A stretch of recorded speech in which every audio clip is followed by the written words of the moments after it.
Steven Nzonzi vient de prolonger son contrat avec le FC Séville après avoir pourtant été annoncé à Manchester ou la Juve. Une marque de respect pour le club qui l'a révélé sur le tard.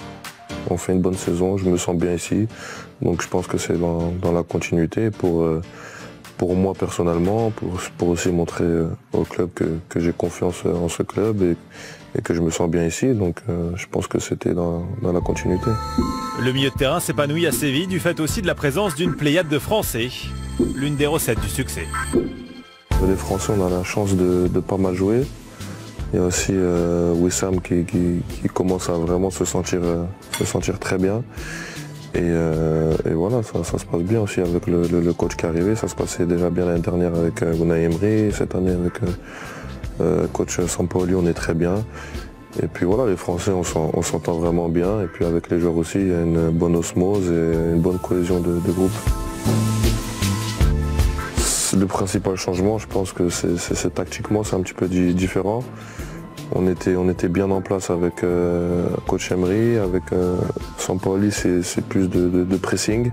Généralement, il m'utilise plus comme une pointe basse, mais c'est un coach qui est très offensif. Donc il peut même jouer avec que des milieux de terrain offensifs, lui, ça c'est pas un problème pour lui.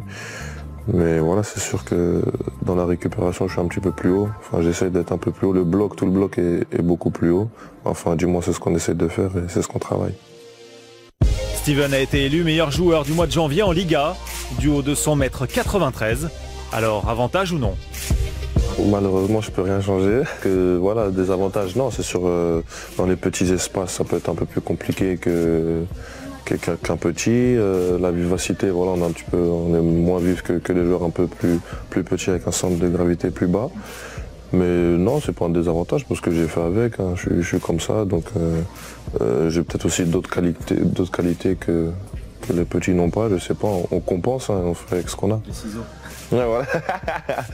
Non, c'est pas que, il y a aussi une technique là. Non, Compenser, d'accord. Mais comment défendre sur Lionel Messi? Sur Lionel Messi, non, c'est impossible. Faut prier. Non, bah, faut, je sais pas, être bien sur les appuis.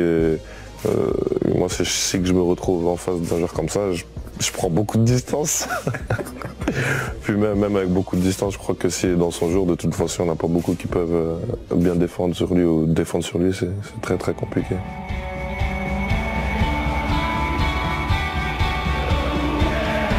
C'est vrai qu'on est bien à domicile, mais je pense que ça n'a rien à voir avec l'équipe de cette année. Je pense que c'est juste l'atmosphère du stade, c'est la ville, c'est l'engouement des supporters. C'est pas cette année spécialement, même l'année dernière ou même les années avant, c'est juste le stade. Il y a des supporters qui sont vraiment qu'on sent chaud et qui nous poussent à tout donner. Ce mercredi soir, Séville reçoit Leicester en 8e de finale aller de la Ligue des Champions. Tirage plutôt clément ou piège annoncé? Il n'y a pas de tirage super bien. Après, c'est sûr qu'il y a des équipes qui sont les plus grandes équipes que Leicester ou que Séville. Mais sur un match, enfin sur 2 matchs aller-retour, tout peut se passer. S'ils sont à ce niveau-là, c'est qu'ils vont tout donner et que ça va être très compliqué. S'il a été élu meilleur joueur de Première Ligue, c'est que ça a été l'un des meilleurs joueurs de Leicester. C'est un très bon joueur, techniquement très fort. Donc il fait partie des principaux dangers de cette équipe.